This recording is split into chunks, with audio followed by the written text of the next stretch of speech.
for having me here today. It's a really cool place that you guys have. So the GSA stands for Gender Sexuality Alliance, and it has to do mainly with the youth that are in the LGBTQ plus whatever else they've added on community.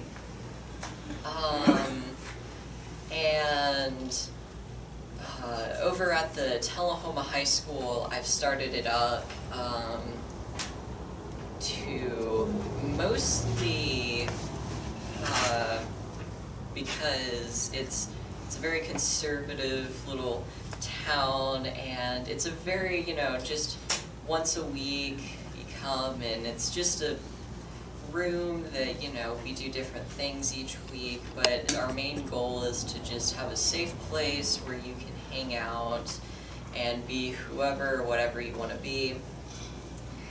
And the reason I started it up was going into my freshman year, I came out as a female to male transgender, and it was a very touch and go sort of thing. I don't claim to be an expert of any sorts. I just sort of do as it feels right. And it was really tough my freshman year of high school, because I was not only trying to figure out, how things were comfortable and, what was right or how to go about doing things, but also just navigating what high school was, all about, and the sometimes ruthlessness of other people. And so, there were little challenges, like, that you wouldn't even think of, like, all right, how do I, come about to my family, or, tell friends, or do I even want to at all, because it's kind of an awkward thing. The summer before, I came out first to my immediate family, and I was very fortunate that they were accepting right off the bat, and I wouldn't have it any other way. The first thing, my mom's main concern was, how do I make you feel the most comfortable? Because really, the way that I describe it, the way that I found it's easiest to describe how it feels to be born in one body and feel way comfortable in another, it's like if you've ever played a video game. It's like, you're playing this character and you're playing as a character, but when you step back from the screen, you're someone different, and that's kind of the best way I've thought to try to explain it to other people. And so after I came out, it was, early summer break, and then I went into band camp. And band camp is great, it's a lovely place, and I found a little community there that quickly adopted me into their humble abode. And then it was, still sort of hush-hush to the general population, and then school started up, and then pretty early on, instead of getting to come out on my time, I was actually outed by someone. And it went from just, small family knows, and, I'm wearing male clothes at school, but it's just sort of a hush-hush thing. My friends had noticed I chopped all my hair off over the summer. And then it went from that morning just, being, all right, no one quite knows what I am, and I kind of look like a confused lesbian is what I called it. It's just, seriously, it was my confused lesbian phase. I proudly hold that title. If you look at the pictures, it matches very, very easily. And so then just throughout the day, it just sort of flurried into this kind of snowball effect. And at the end of the day, I called my mom, and I was like, Mom, everyone knows. Like, I don't know what to do. Because it's one of those things where, small town in the South, you have no idea how people are going to react. And And so, you know, it was kind of terror, kind of, well, at least I don't have to say it myself, you know, this really weird mix of emotions that just all of the sudden hit. And first off, the person who spread it the most, they had a talk to with their parent, because it was like, to officially, you know, I was the first, I think really in the school, to come out and also start transitioning, because with the high school, you know, it's like, there are a lot of people, you know, exploring who they are with, you know, sexuality or, you know, just general expression. And so, you know, to be this little freshman over here, like, you know, there were those in the community, and they quickly just sort of scooped me up.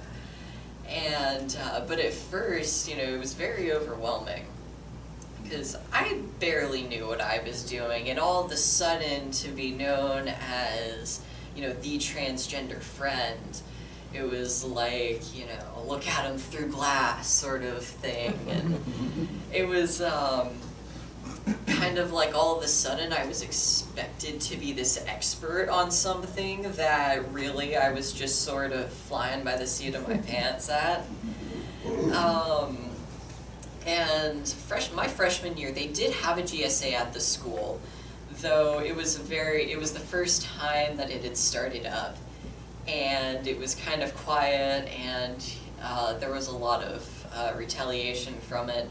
And I would have gone, the only reason I didn't was because I was too busy to. And then sophomore year rolls around. I've sort of gotten the hang of everything. At this point, I've started to medically transition instead of just, you know, how I dress and shave my hair off every now and again. And, you know, it was, going into my sophomore year was a lot better overall than freshman year. At the beginning of the year, I just sort of very casually told my teachers, hey, you know, like, whenever they say, all right, you know, I'm going to go through roll, and, you know, if you go by a different name, like a nickname or something, just, you know, let me know. And so I just casually, you know, slipped it in there, and there was no problem. Unlike, you know, completely different from my freshman year, where I was just sort of like, could you maybe sort of, would it be okay? You know what, I'm just going to send an email. I'm just going to not even talk to them. I'm just not going to worry about that. So, you know, freshman year, a lot of my teachers referred to me, they just called me my last name. They just, you know, like, hey, Gray, how's it going? Or, you know, all right, Gray, answer this next question. But sophomore year, it was actually pretty cool, because they had not only, my parents and I had talked to the school administration and whatnot, because there were no policies or anything. It was just sort of a, wait a minute, we know there's a, you know, we know that people do go this way. We don't really have a, you know, it was just sort of the first. And so I always think it's kind of cool that they actually, over the summer, had changed some of their policies, so that way, you know, I don't have to awkwardly, very out of place, use the female restrooms. And so they had actually changed that. And over the summer, they had also, the principal of the high school had sent an email to my upcoming teachers saying, hey, this is what's up, you know, call them this. And my teachers were really accepting sophomore year. They, you know, would take me aside sometimes and say, hey, you know, if I've messed up, or hey, I think I messed up earlier with, you know, the names or the pronouns, and I'm sorry. And, you know, I always tell them, I'm like, as long as it's by accident, you know, that's totally okay, as long as you're not doing it maliciously, because I have gotten cornered by, you know, adults even, which is a very intimidating thing. Just, you know, to be a minor and like all of a sudden, you know, you have an adult right there in your face saying, you know, I love you and all, but I'm not going to respect you. And in my head I'm thinking, but it's a two-way door and you constantly want respect from me. You know, it's like, whatever you want to think or whatever you want to believe, I'm cool with that. Just I hope you know, accept the same from me. And so my teachers were really cool about working with that, and but you know, then there was different challenges my sophomore year, like, you know, going into the male restrooms. You know, at that point it looked very, you know, male, and it just, all my friends and teachers knew me by that, but there were still issues going on. Like, you know, sometimes I would have incidents where I would use the restroom, you know, I would just, and it was always a quick get in the stall as quickly as possible, use the bathroom, wash hands, get out of there. But sometimes there would be people with their own opinions, and they would feel the need to say something or, you know, use a term. And it was just sort of a thing where it hit a point, I would always let my friends know whenever I would go to use the restroom or, you know, something like that, just out of a safety precaution, which just doesn't, you know, seem right. All I need to do is use the restroom, or all I need to do is, you know, like when I was in band, I would, you know, go off into a different changing room, or, you know, at one point I was in a theater performance my sophomore year. And, you know, there were the male dressing rooms and the female dressing rooms, and then there was my dressing room, which was off to the side from everyone else's, which you know, the administration had decided just to make sure that, you know, I think the main concern was parents, because when it came to problems, it was mostly had to do with parents. Just, you know, like, oh, I don't want that happening, or that's not right.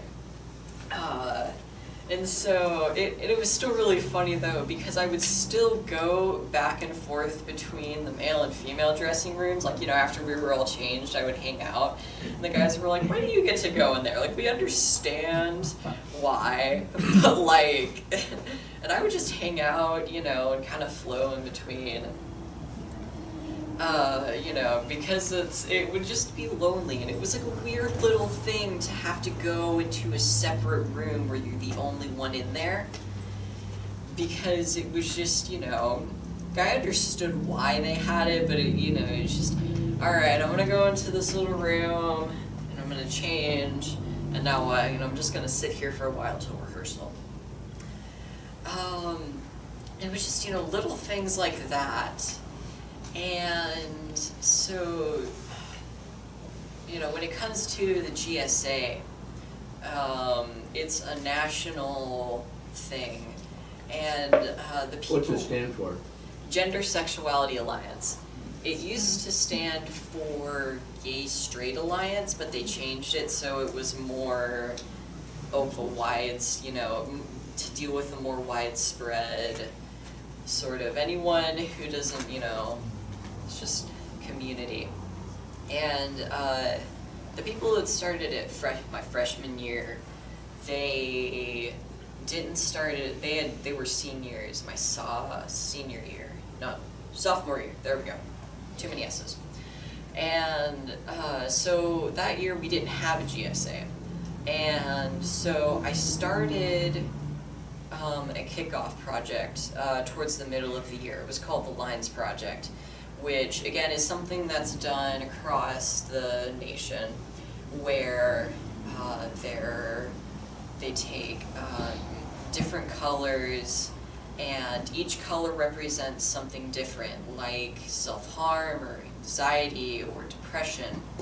And you take the colors that apply to you, and you draw little lines on your arm with, you know, marker, or maybe just get a piece of paper and, you know, tape it on there, or a lot of us did Sharpie. And so for a week I heavily advertised it. You know, I was passing out pamphlets, and I thought it was just going to be a few friends and I who were going to do it, but it actually turned out to be a school-wide sort of thing, where a lot of people joined in, and it actually hit the point where the principal and, you know, the vice principal were doing it as well. You know, some of the teachers did it, and it was this really cool thing. And for a short period of time, there was a picture on the school Facebook page of the principal and a lot of us. We had held our arms out, and it was a picture of all of us with all of our lions.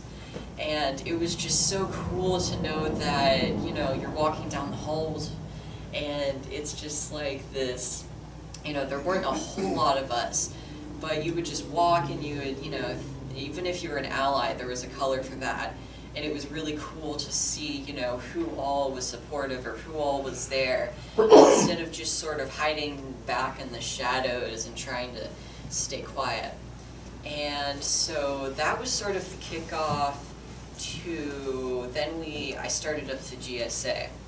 And I wanted to start it up, and I wanted to do it as right as I could possibly do it. So that way, you know, there was some sort of uniform, you know, way that we do things. And so the first meeting, we just sort of talked about, you know, what we wanted to do and what we wanted to accomplish. And, you know, the main goal, honestly, just as long as, you know, we get people to come and to show up. And there were some meetings where we would only have 2 or 3 people, but there were other meetings where we would have, you know, maybe a little over 10 people, which was always pretty cool. And, you know, we joke that whenever people first ask, you know, hey, well, I mean, what is the GSA? We're like, it's gay club. You know, it's gay club, like, you know, then, you know, we'll actually go and explain it. Like, oh yeah, you know, we do things, you know, with awareness and whatnot, but at the end of the day, it's gay club, like, you know, and, you know, we just, we have talks and we talk about support. We have, you know, sometimes we'll have just awareness meetings where it's like, hey, you know, friendly reminders about, you know, safety, or hey, here are what the policies actually are, and here are what your rights. At the end of the previous school year, we even had a duct tape day of silence in honor of those who either didn't get a chance to speak out for themselves or are closeted and can't come out. And we also did a volunteer day with the Tullahoma Arts Center to get them, you know, just sort of started. We stayed the day and we did a bunch of yard work with them. And this year, since we've got a little more time, we started at the beginning of the year. We're looking to do even more things, hopefully. But, you know, all in all, I just want it to be an easier time for others in the community, which is really my biggest goal. You know, to just have a place to go and to really, you know, hear their voices and crack down on, okay, how do we make it just feel like a safer place? Because it hit a point where I had so much anxiety going to school. I was always in the front office because it was just so hard to just go constantly to school every day. I quickly went from being an AP honor student to just, my anxiety had gotten so bad just because of other people and trying to just, you know, be me and go throughout the day with, you know, getting backlash and hate of all sorts of different kinds. And I don't want that for anyone else. I just want it to be, you know, I know that it won't be perfect, but for it to just be safer. And that's, you know, we're really trying to crack down and make policies for, at the very least, acknowledge and get other people to acknowledge it over at the GSA. And we've also, there's a PFLAG also at Tullahoma, which is sort of the adult version of it. So if you're not, you know, a student or a youth, then they sort of deal with, you know, the kind of bigger picture issues over at PFLAG, like, you know, all right, how do we raise awareness to, like, they work a lot with parents. So, you know, say your child comes out and you don't know what to do. There are a lot of online support groups and that they can point you in the direction of. And there are also, they're also pretty new, and they're trying to, you know, really set up something in just general, also making the public more aware of, hey, this isn't just sort of a thing that's here, it's like actually here within the system. Another thing that was pretty cool with the GSA, we managed before the year was over last year to set up a speaking event where we had, it was myself and then 3 others, and we were each of different age groups, just to sort of show that, you know, how it was, and, you know, how it is now, and they each, you know, we each had different experiences, and we also had someone who was in who's in gender studies come and talk as well, who, you know, so we had kind of the science and sort of, you know, support groups that you can go out to, as well as sort of a through the generations sort of, you know, hey, you know, it's not a new thing. And we loved the fact that we actually called it the Mom, It's Not a Phase speech, which was actually suggested by my mom that we call it that. We just were like, yes, that's what we're gonna call it. That's perfect right there. You know, we've got someone who's in the teens, we had someone who was in their 40s, and we had someone who was in their 80s, actually, who, and you know, it was a really cool event that, and we just, you know, managed to pull it off. And hopefully we'll be able to do more stuff like that. I guess that's it.